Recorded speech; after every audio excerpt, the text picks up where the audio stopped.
Mudah-mudahan kumpulnya kita di tempat ini dalam rangka zikir manaqib, mudah-mudahan kita semua dapat izin dan ridho dari Allah. Apa yang jadi hajat kita mudah-mudahan dikabulkan oleh Allah. Mudah-mudahan kita dijadikan orang yang husnul khotimah. Amin Allahumma. Terlebih dahulu kita baca ungkapan rindu kita kepada Rasulullah dengan membaca sholawat Rasulullah ya. Saya dulu terus nanti diikuti bersama. Allahumma sholli ala Muhammad. Busyra lana nilnal muna zalal ana wa falhana wa dahru anjaza wa'dahu wa bisru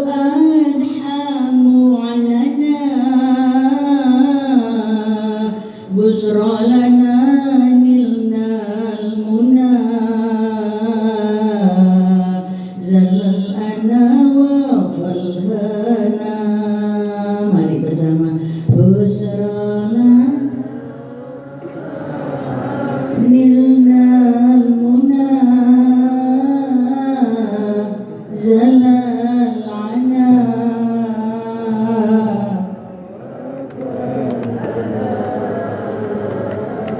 wadahru anjaza wa'dahu wa bisru alhamu alana busra lana nilnal muna zalal ana wa falhana ya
wadahru anjaza wa'dahu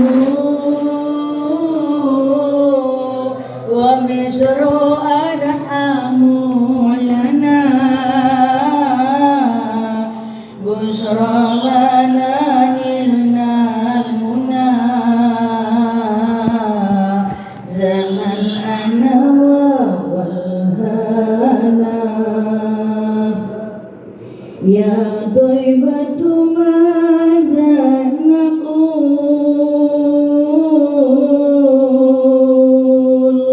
wa fi qad halla rasul ya Thaibatu madza naqul wa fi qad halla rasul wa kulluna narjul wusul li Muhammadin nabiyina busra nilnal muna zalal ana wa falhana wadahru anjaza wa'dahu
زيارة لحبيبنا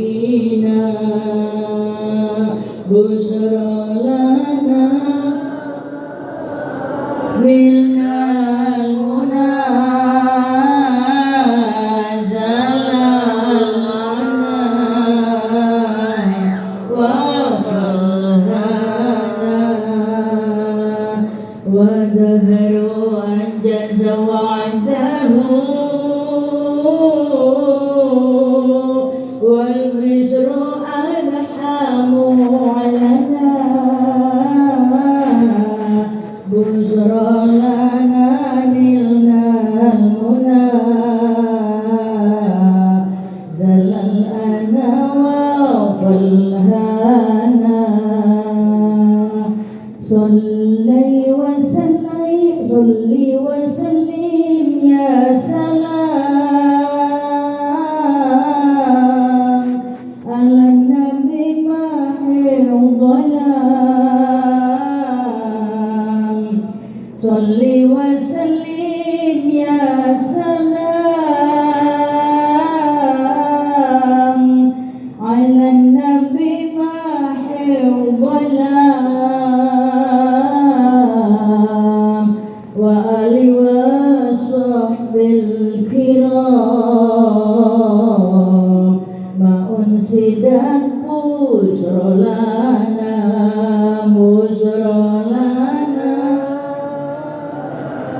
نلنا المنى زلال عنا وفرحنا والدهر أنجز وعده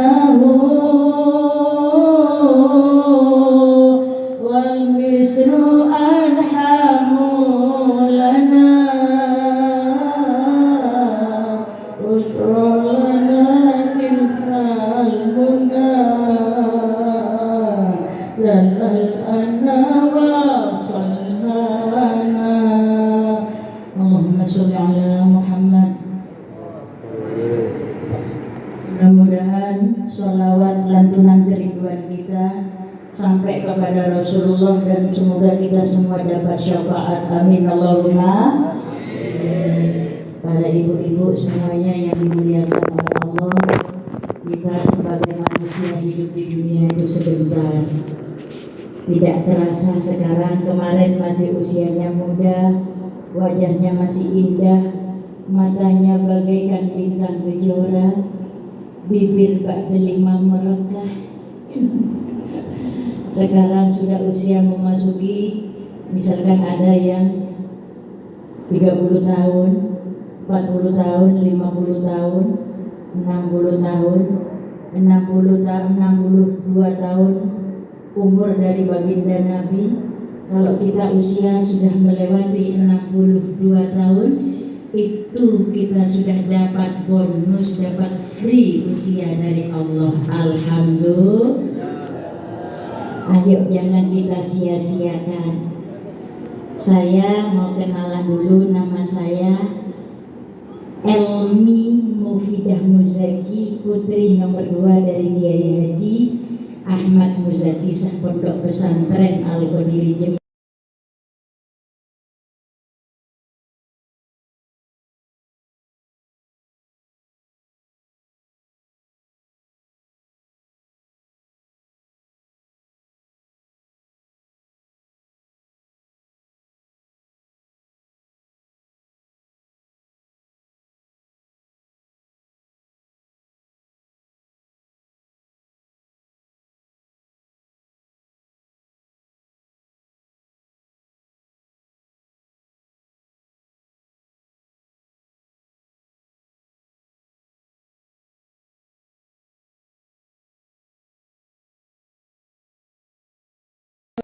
Cita kita kepada Rasulullah mudah-mudahan dikumpulkan di dunia, juga dikumpulkan kelak ada di surganya Allah. Amin Allahumma.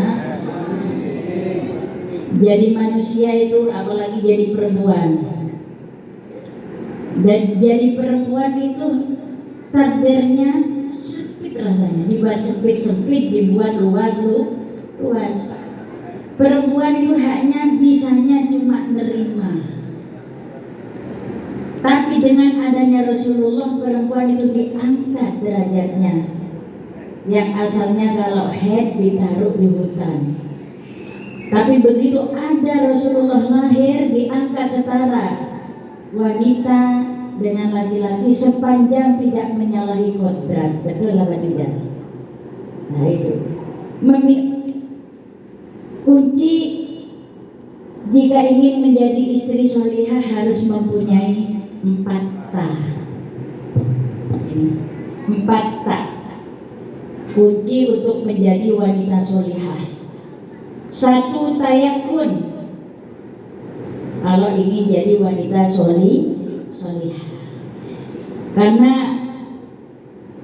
perempuan itu adalah tiangnya negara. Kalau baik perempuannya maka akan baik negaranya. 1, tayakun, memiliki keyakinan yang penuh kepada Allah. Harus yakin.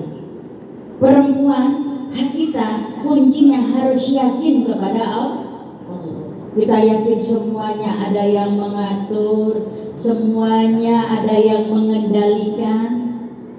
Kita naik pesawat, yakin apa tidak? Kita tidak kenal dengan pilotnya, tapi kita yakin.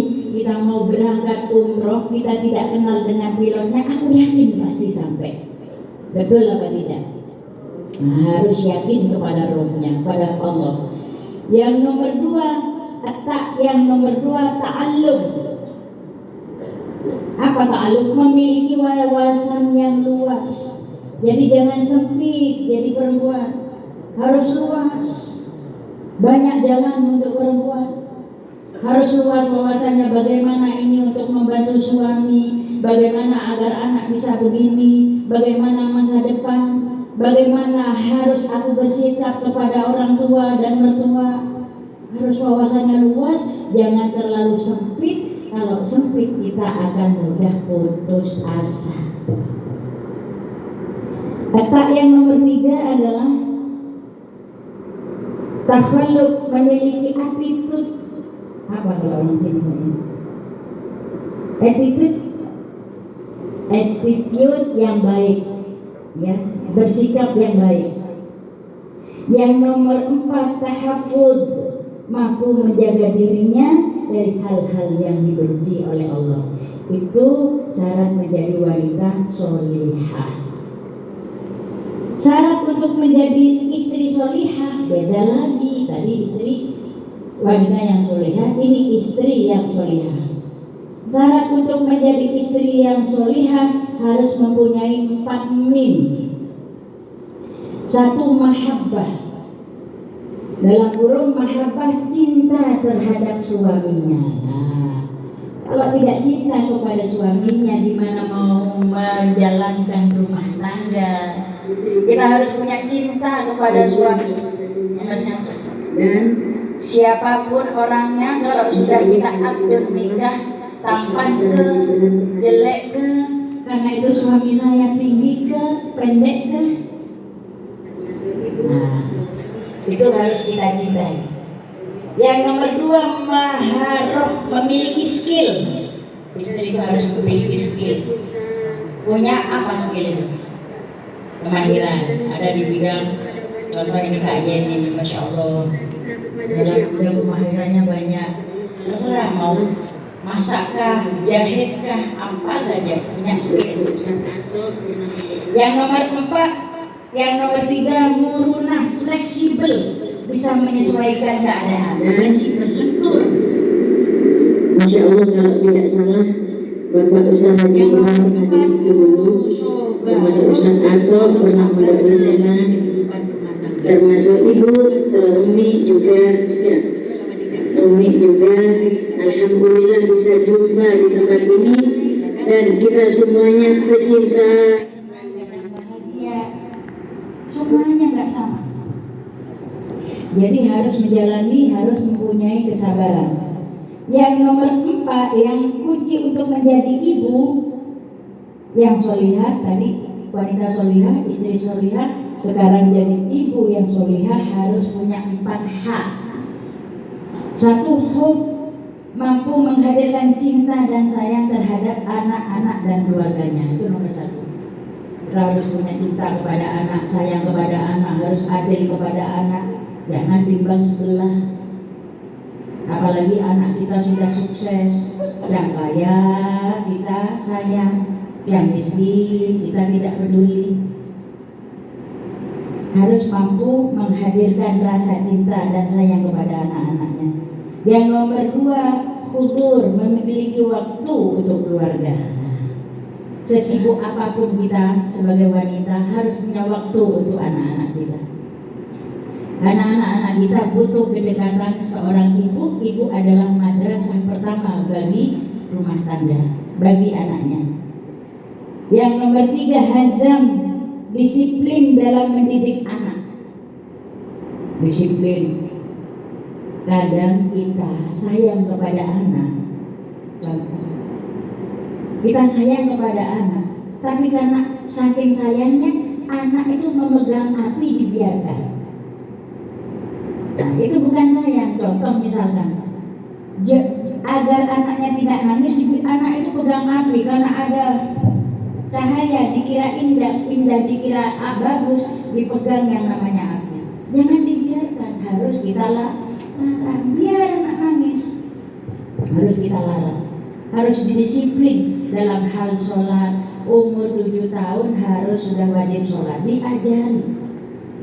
Ujuk umur 7 tahun anak kita sudah wajib sholat, diajari. Kalau kita tidak mengajari, insya Allah anak kita akan selamanya meringankan sholat. Naudzubillah min dzalik. Yang nomor 4, firasah, mampu menjaga anak-anaknya dari hal yang tidak dibenarkan oleh Allah. Nah, katakan kepada anak, nak jangan kalau itu bertentangan dengan agama. Karena anak kita ini semuanya orang dalam rumah tangga pasti punya anak. Baik itu anak kandung ataupun anak yang diangkat ataupun anak didik, betul apa tidak? Nah itu pasti. Nah, jadi kita tujuan nikah biasanya tujuannya ingin satu, ibadah kepada Allah, nomor 2 melangsungkan keturunan, menyebarkan agamanya Allah, agama Islam. Anak itu ada 4 macam bagi kita. 1, anak yang merupakan perhiasan kehidupan, masya Allah. Dan nomor 1, coba kita pikir dengan 4 anak macam anak ini, kita ada di urutan yang keberapa? Anak itu adalah perhiasan kehidupan. Contoh di Al-Quran, al-malu wal banu zinatul hayatid dunya. Harta dan anak adalah perhiasan dunia. Perhiasan. Kalau masih kecil-kecil kayak gini, perhiasan, senang punya anak. Ketemu kawan, nggak pernah jumpa, yang ditanya bukan hartanya, berapa anakmu, betul apa tidak? Anak tambah banyak, tambah bahagia. Oh anakku 3, oh aku 10, alhamdulillah. Gak mungkin ketemu kawan berapa mobilmu, berapa hartamu, tidak, tapi berapa anakmu. Jadi anak itu adalah perhiasan dunia, hiasan buat orang tuanya. Yang nomor 1. Yang nomor 2 adalah anak yang menyejukkan mata dan hati orang tua. Contoh di Al-Quran, walladzina yaquluna rabbana hab lana min azwajina wa dzurriyyatina qurrata a'yun. Wahai Tuhan kami, kita selalu berdoa, anugerahkan kepada kami penyejuk mata bagi pasangan dan keturunan kami. Itu. Jadi nomor 2, anak yang selalu menyejukkan hati orang tua. Akhlaknya bagus, selalu nurut, disuruh sekolah, alhamdulillah mau, disuruh di pesantren mau, tidak boleh gini, ikuti, selalu menyejukkan hati orang tua. Oh itu kalau kita punya anak seperti ini, alhamdulillah.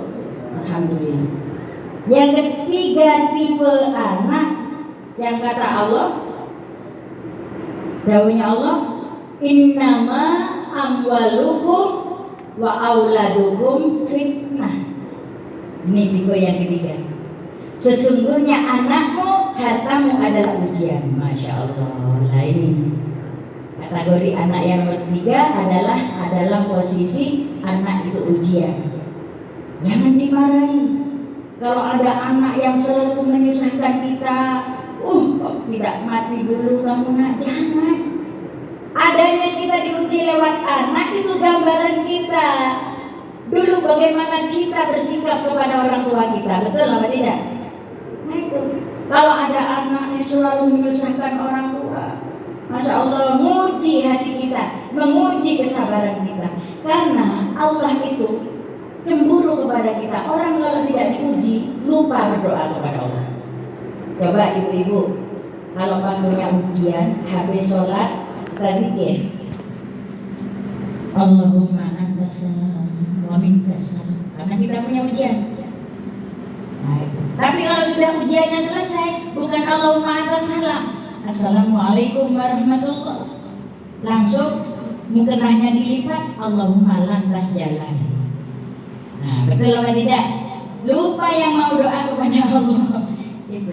Jadi anak merupakan ujian dari Allah. Yang keempat, anak yang kategori kata Allah, ya ayyuhalladzina amanu inna min azwajikum wa auladikum aduwan lakum wahdaruhum. Wahai orang yang mukmin, sesungguhnya di antara istri-istrimu dan anakmu ada yang menjadi musuh bagimu, maka berhati-hatilah. Nah ini yang bahaya. Anak bisa menjadi musuh, anak yang bisa lari dari orang tua. Naudzubillah ini contoh. Gak usah jauh-jauh. Nabi Nuh punya anak namanya Kan'an. Kata Nabi Nuh, wahai Kan'an, wahai istriku, kumpullah di sini. Di atas gunung sebentar lagi akan ada banjir.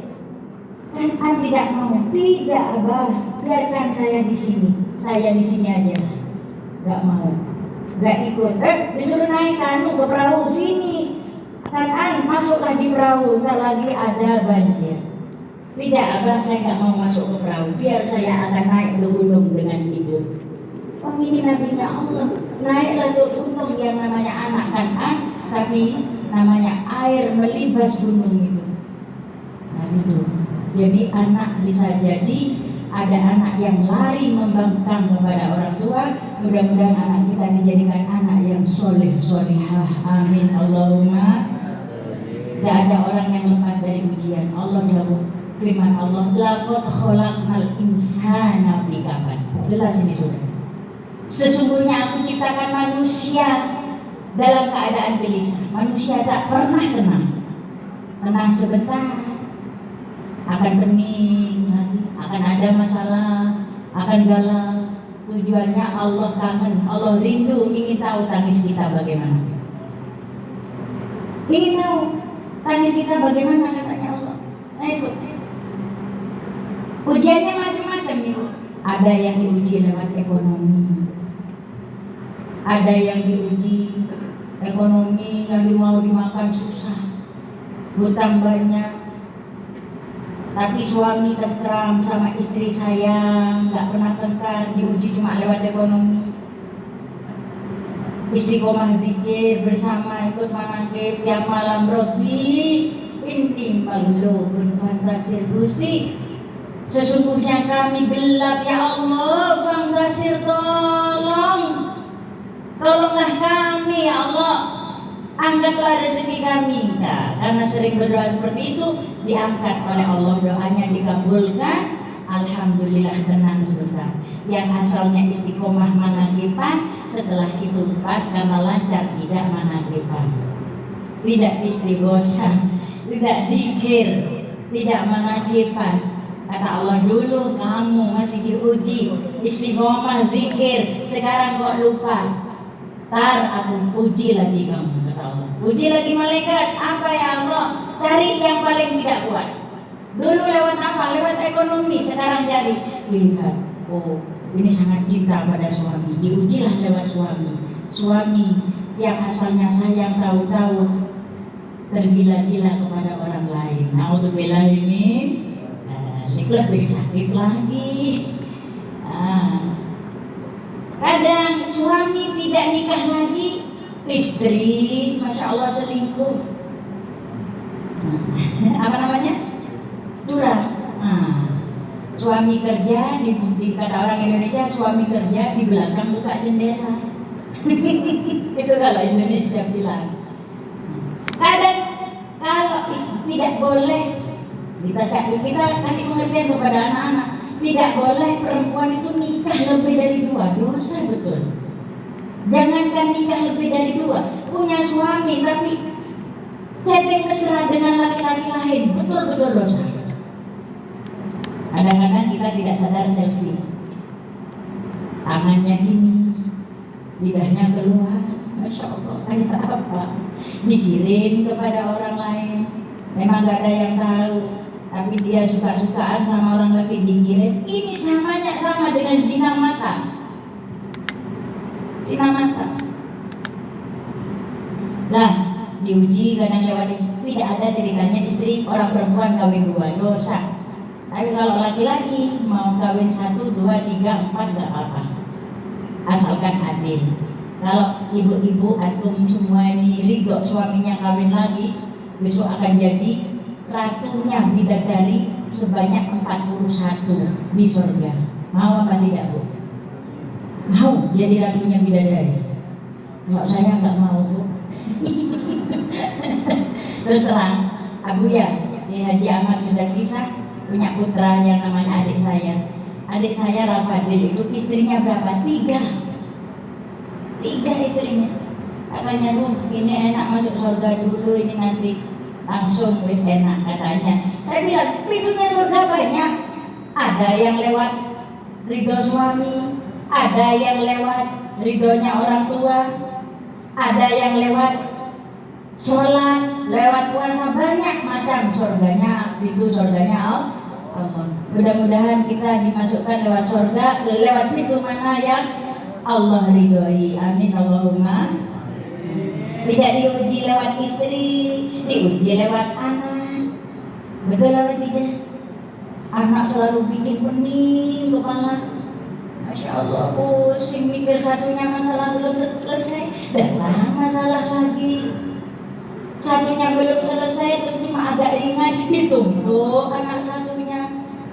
Kita punya anak berapa? Kita misalkan anak kita 3, 2, 3, 4, 5, 6. Nah, anak-anak ini pasti dengan karakter yang berbeda-beda, betul apa tidak? Dan karakter anak akan muncul tatkala sudah berumah tangga. Dengan masalahnya masing-masing. Anak yang nomor 1 datang, Ibu, saya susah. Nah, disitulah peran seorang ibu harus berjalan, dituntun. Anak nomor 2, Ibu, saya gini. Anak yang nomor 3, Ibu, saya gini. Nah, disitulah hati kita dituntut harus luas. Diuji lewat mana? Kadang diuji lewat kepingin anak. Sudah nikah 10 tahun, gak hamil-hamil. Ada tidak? Ada yang diuji kebanyakan anak. Mau hamil terus, Masya Allah. Ikut obat, sudah diusahakan mau ngatur kelahiran, masih mau hamil aja. Cek gampangnya hamil, cuma ditutupi selimut hamil. Itu. Jadi ada lagi yang diuji lewat, kebanyakan anak ada yang diuji lewat apa? Lewat menantu. Nah. Ada yang diuji lewat saudara, rebutan warisan. Betul? Ada yang diuji lewat kawan dan tetangga. Ada yang diuji lewat penyakit gak sembuh-sembuh. Tujuannya cuma satu. Kata Allah, aku rindu tangismu. Kata Allah, aku yang ngasih ujian kepada kamu. Ayo kamu datang kepadaku. Ini loh kuncinya. Aku membuat ujian dengan obatnya. Sebesar apapun ujian, selama kita melibatkan Allah, pasti bisa diatasi. Betul apa tidak? Pasti bisa diatasi. Kuncinya satu. Kuncinya tenang dulu. Saya tanya panjenengan, ibu-ibu semuanya milih mana? Milih tenang apa milih senang? Tenang apa senang? Alhamdulillah. Kalau senang jatuhnya ke nafsu. Contoh, senang ingin beli baju, sudah beli, ingin beli lagi. Nah itu, punya kereta, ingin beli lagi kereta. Ingin sudah punya rumah, ingin nambah yang lebih besar. Punya TV 20 inch, beli yang ingin yang 75 inch. Pingin lagi yang lebih besar lagi seperti layar, Masya Allah. Itulah jatuhnya ke nafsu kalau senang. Tapi kalau tenang, terusan akan tenang.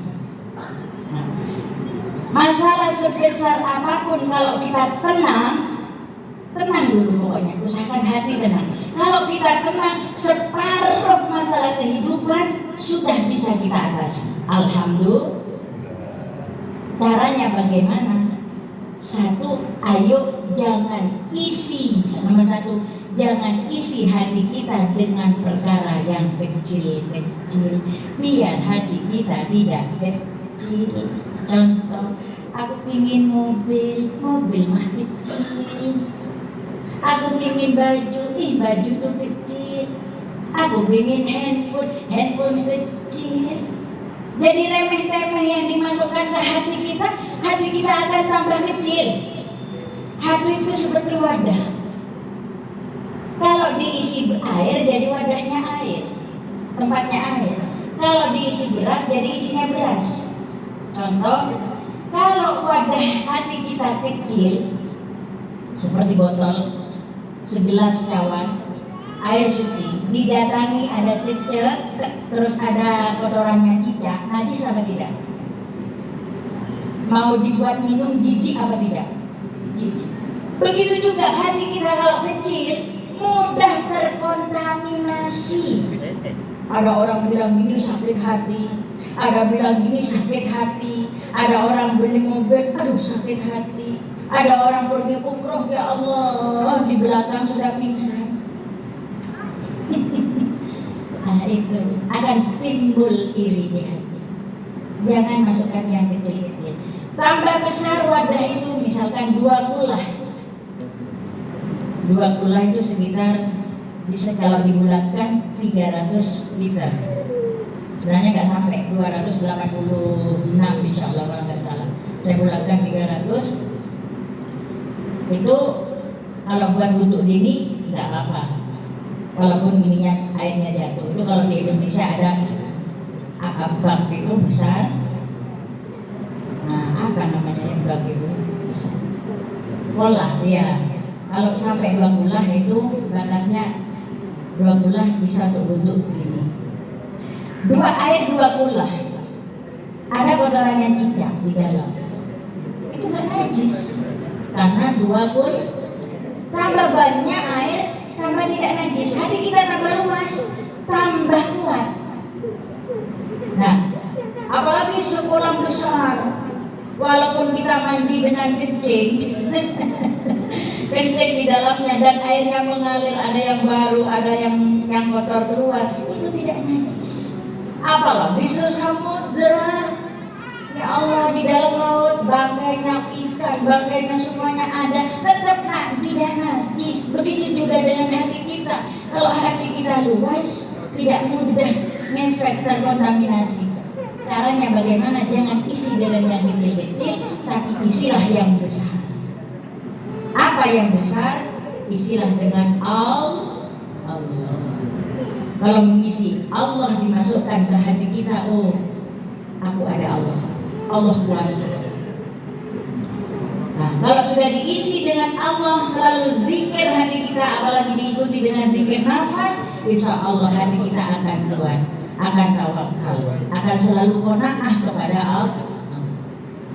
Ternyata orang yang doanya selalu dikabulkan oleh Allah, saya pikir bukan orang yang selalu zikir khusyuk, sholat. Nah, itu pun yang zikir aja gak cepat dikabulkan oleh Allah, apalagi yang tidak. Ternyata yang mudah dikabulkan oleh Allah orang yang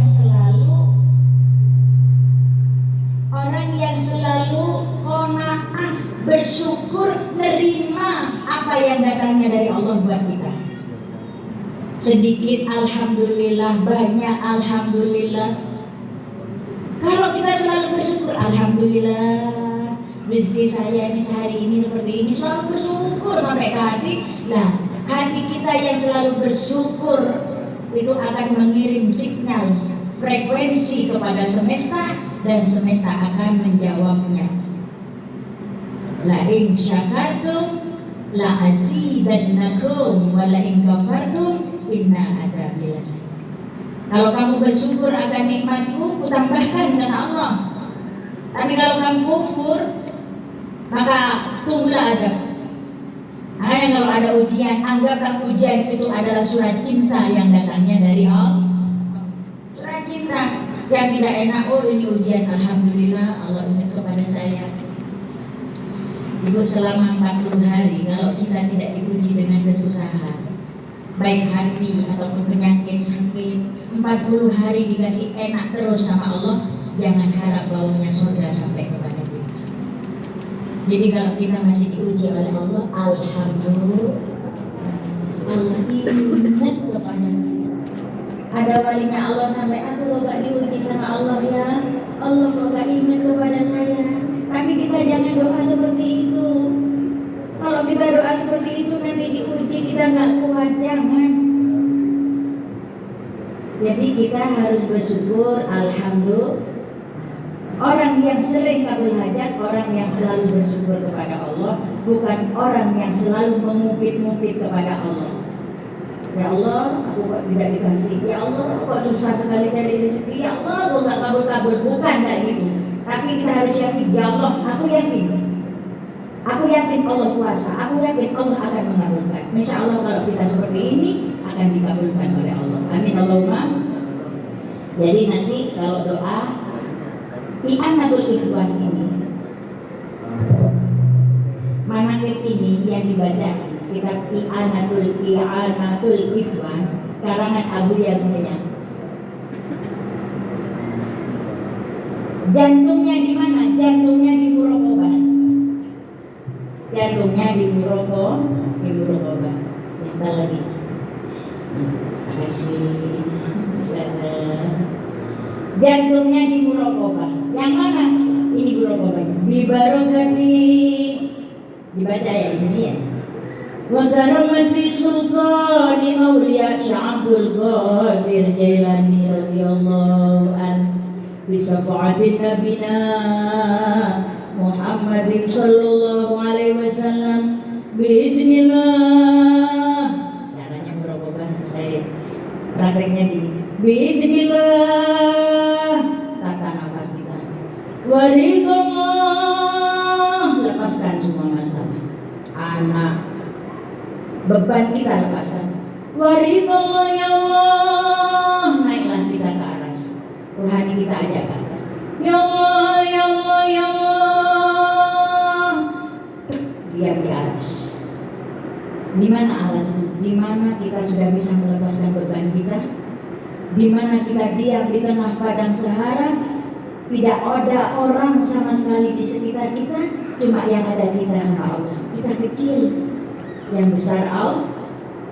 Waridullah ya Allah, ya Allah, ya Allah. Innaka ala kulli syai'in qadir. Ini jantungnya. Allah, sesungguhnya Allah mengabulkan semua hajat kita. Nah, kata lagi ini ruhnya di sini, ruhnya. Taqdi hajatina. Ini ruhnya. Taqdi hajatina, jangan dirubah, bukan ikbi. Taqdi hajatina. Begitu sudah bilang gitu, tarik nafas kita lewat hidung. Tarik dulu, tahan nafas, kita haturkan semua pada Allah. Ya Allah, kami penuh dosa ya Allah. Tahan nafas kita. Penuh dosa ya Allah, penuh salah ini matur. Sekuat nafas kita. Kalau sudah kita tidak kuat, lepaskan nafasnya. Allah. Al-Fatihah. Jadi maturnya sampai Muraqabah itu jantungnya, ruhnya di mana? Kita dihajatinna dengan tahan nafas. Ini prakteknya seperti ini. Dengan tahan nafas kita matur kepada Allah. Setelah itu lepaskan. Apa bedanya dengan tahan nafas dan tidak tahan nafas? Kuncinya ini, seluruh tubuh kita ini banyak pembuluh darah. Mata kita terhubung dengan 6 pembuluh darah, lain telinga, hidung, semuanya. Sementara yang ke jantung manusia semuanya ada 35 juta pembuluh darah. Jadi satu hentakan nafas 35 juta pembuluh darah kita bergerak. Kalau kita matur kepada Allah dalam satu nafas, tadi hajatina, tarik nafas, tahan. Jadi 35 juta pembuluh darah kita matur semua kepada Allah. Itu yang dikatakan berzikir dengan darah, tulang dan sum-sum kita kepada Allah. Bukan hanya matur dengan bibir saja, tapi walaupun darah, bulu-bulu kita haturkan semua kepada Allah. Jadi contoh seperti kita baca sholawat sallallahu ala Muhammad sallallahu. Satu kali nafas itu misalkan nanti ada Al-Fatihah, kalau cuma bibir ini satu kali. Tapi kalau kita baca Fatihah dengan tahan nafas, berarti kita sudah membaca Fatihah 35 juta. Masya Allah, inilah rahasia zikir ya. Ini mudah-mudahan manfaat. Amin Allahumma. Mudah-mudahan kabul hajat. Mudah-mudahan semuanya diaku jadi santrinya Syabdul Qadir. Syabdul Qadir, Masya Allah, pernah datang ke kuburan pemakaman. Ada satu yang berteriak-teriak untuk walinya Allah, nangis. Diam Syabdul Qadir. Walinya Allah dilihat, ya Allah, sampai mayat yang di bawah ini yang sekarang disiksa pernah duduk di majelis taklim saya, ya Allah. Kaget Syabdul Qadir, ini kok disiksa. Akhirnya diangkat tangannya Syabdul Qadir, Rabbi la tu'adzib hadal mayyit, ya Allah, jangan kau adab mayit ini, ya Allah.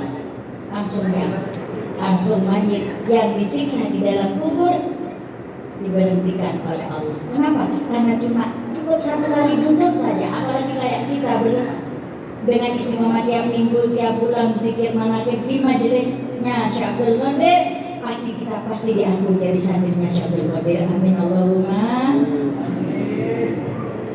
Satu kali aja diaku, apalagi berkali-kali. Nah ini lagi kalau la ilaha illallah, metode zikirnya dari apa?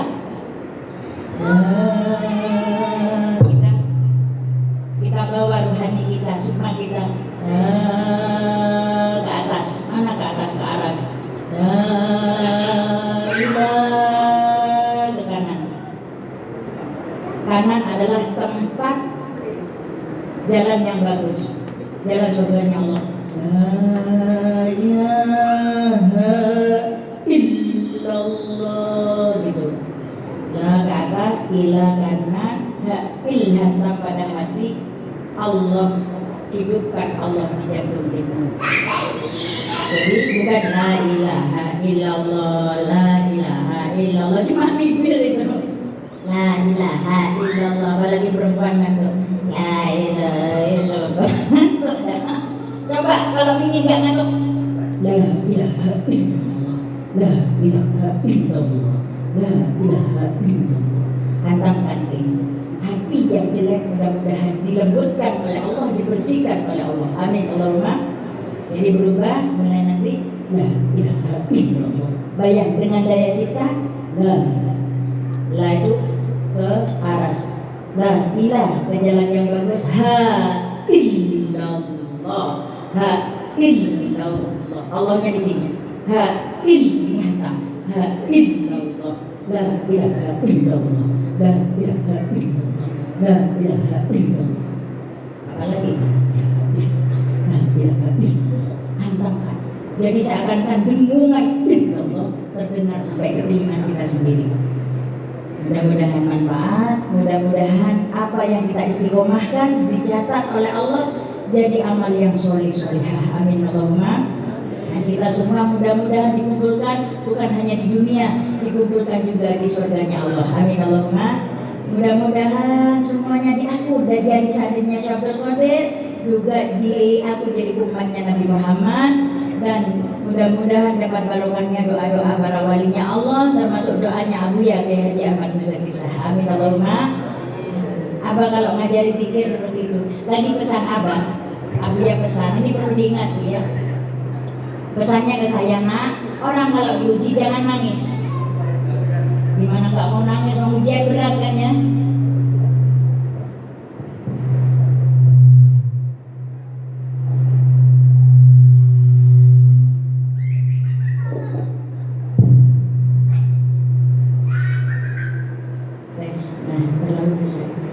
Jangan nangis. Bagaimana? Wala talumanna, kata Abah. Maksudnya, Mbak, jangan menyalahkan siapa-siapa, salahkan dirimu sendiri. Loh, saya yang diuji kok nyalahkan saya, Mbak? Bagaimana? Kan kalau saya bingung, Mbak, jangan. Kalau kamu bingung, masuk kamar, nangis gak apa-apa. Setelah itu cepat ambil air wudhu, pikir, tanyakan ke hatimu, kenapa kamu sekarang kok diuji dengan ujian ini? Pasti ada jawaban. Kalau ada jawaban, oh salahnya dia, ikut-ikut, salahnya ini, itu jawaban tidak murni. Tapi kalau ada jawaban, cari lagi sampai ketemu satu titik, apa jawabannya? Oh, salah saya yang salah. Coba seandainya saya tidak ikut-ikut, tidak ikut berbuat seperti ini, insya Allah saya tidak akan menghadapi masalah ini. Tapi ini sudah takdir yang diberikan Allah kepada saya terima. Pas kita bilang kepada Allah, alhamdulillah ya Allah, saya ridho ya Allah, asalkan kau ridho. Saya ridho, saya cuma ingin ridho. Nanti kalau muraqabah, satu, minta ampun ya Allah, ampunilah kami. Nomor dua, aku minta ridhomu ya Allah. Jangan minta ini, jangan, terlalu jauh. Kalau sudah dapat ridho dari Allah, semuanya akan diberikan. Aku minta ridhomu ya Allah. Nomor tiga, aku minta kekuatanmu.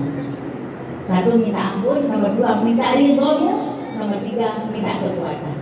Tiga ini sudah mencakup isi dunia semuanya. Mudah-mudahan manfaat. Amin Allahumma. Mari kita baca Hizbul Khofi dulu. Hizbul Jailani. Setelah itu saya selesai dengan Kiai, kita mikir bersama ya. Mari.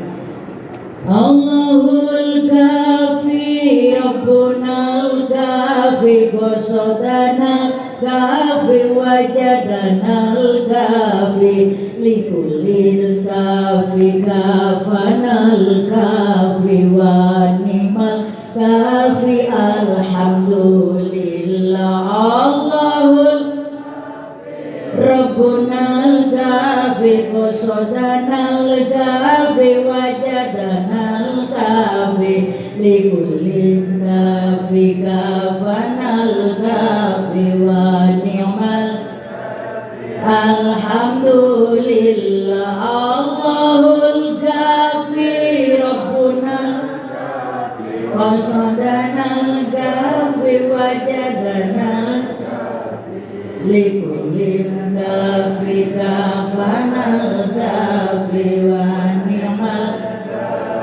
Alhamdulillah. Nah, biasanya majelisnya Syabul Qadir dulu baca ini sebelumnya. Nah, kita kalau baca ini di pagi hari 7 kali, insya Allah akan diberi kemudahan oleh Allah semua urusan kita. Amin Allahumma. Alhamdulillah. Demikian dari kami.